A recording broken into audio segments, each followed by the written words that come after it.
All right, Ultimate Hoops Nation, my name is Reid Nelson. This is Izzy Alkafas. This is This Week in Rec, Week 6, coming to you live Saturday, Woodbury. Mustache Classic, a week from today at the Bloomington South Lifetime Fitness. Pretty cool jerseys, if you haven't seen them. They're up on the screen right now. You can take a look at those. Still have some teams available, or still have spots available for teams or free agents. We got a couple teams that are looking to add a free agent or two. So if you're interested in that, contact me. My name or my email address is right here across the bottom of the screen. Give me an email, and we'll get you registered for next week's tournament. All right, number 1 and number 2 seeds fall again this week. I was not in Fridley, so let's first talk about the Nets, who are the 9 seed, or the number 9 ranked team, taking down the number 1 seeded Avengers. Yeah, I mean, here's the thing, the Nets are talented. They just don't try very hard, which is disappointing. Marcus was there this time. He didn't really have a good game, but it just seemed like everybody was kind of picked up by him being there. The Avengers weren't really making their shots. They started off really hot, and then it just cooled off in the second half. They really couldn't make too many shots. But Pat did all right, but it was just in spurts. And Noe tried to do a little bit too much, but he's the only reason they actually stayed in the game in the second half. So we'll get to the big talker of the week. I don't think a lot of people actually know that there is some controversy from Wednesday night's game, so we'll fill you in. Wednesday night, number 2 seeded Blue Horns, fall to the 1-win Red Devils. After the fact, we notice a mistake in the box score. Okay, where the Blue Chips had actually scored more points than the Red Devils. It's currently under investigation. You remember the Players Committee meeting about a year back where we discussed this situation. What was decided during that Players Committee meeting? We had decided that the scoreboard will overrule unless the scoreboard operator isn't tenured. So if it's a new scoreboard operator, if you've been a scoreboard operator for multiple seasons, the scoreboard overrules. Now, there was a comment that if one of the very veteran statisticians, like somebody like myself or Jason Briggs were doing the stats, then we would kind of take over and the box score would be accurate.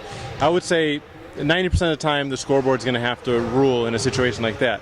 That said, the scoreboard was on a phone. And nobody asked for a recount in the stats. So you can't actually go back after the game and say, oh, by the way, you guys lost, because it changes the whole landscape of the game. The last 3 minutes of the game completely changes because one team's trying to hold the ball and the other team's pressing, right? Trying to, rush shots, and it changes the game. So you can't do it. So I think it's the responsibility of the statistician's scoreboard to get the game right. However, in a situation like that where there's no scoreboard and you're doing it on a phone, as a GM, you gotta ask to have the game counted if it's a close game with a couple minutes left. You just gotta make sure the game's right. So you can't really put blame on anybody. It's a crappy situation to begin with. Scoreboard's gotta work though.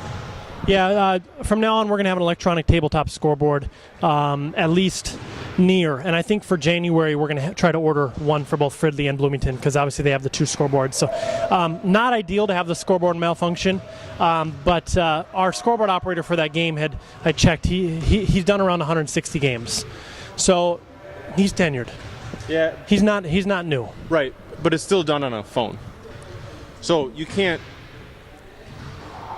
trust. People can't see what is happening, correct? Too. I mean, it's tough. And the biggest beef is that in the box score, there was points taken away from 2 players on the Blue Horns, a shot attempt and a made basket. So it's clear to me that the game was incorrect. The score was incorrect. However, you can't change the game, especially if there's no recount, because, like I said, the Red Devils are trying to hold the ball. They're not trying to score. And the Blue Chips are doing the exact opposite. So you can't just go back and be like, oh, sorry, Red Devils, you lost. Yeah, well, we'll learn from the situation. Exactly. We'll get better. That's all we can do at this point. So Killer Bees fall to the club. Big win for the club. I mean, you could have said their season was over with a loss, right? So, I mean, only 20 teams are making the playoffs, so we're cutting 8.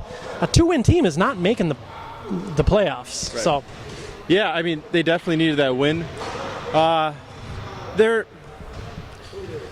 I don't know who the rest of the schedule is, but they're kind of frustrating to watch. just based on the fact that they can do it. They're just not, it's almost like they're not smart enough to figure it out. They keep doing the same exact things over and over and over again, and it doesn't work.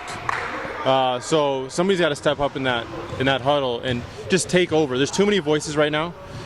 Somebody's got to step up and just make sure that everything goes through them. Like whatever decisions are made, it's one guy and they live with it. That's how they got to do it. Any other thoughts from this week? The Bees. It's kind of a letdown. Well, Fridley's going to be really hard to rank these teams. Bad teams are beating good teams. Good teams are beating better teams. Then the best teams are losing to crappy ones. It just, I mean, even we lost to UNO.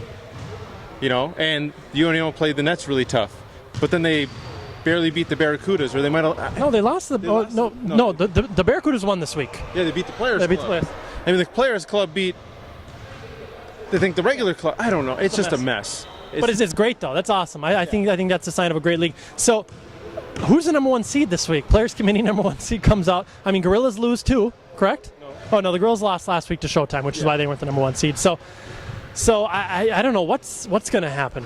Well, the Turtles will probably slide up to 1. I think it'll be back Turtles Gorillas, because I think Gorillas were 4. Wow. So it's been crazy so far. All right, well, thank you, Ultimate Hoops. We'll see you next Saturday at the Mustache Classic. What's up, world?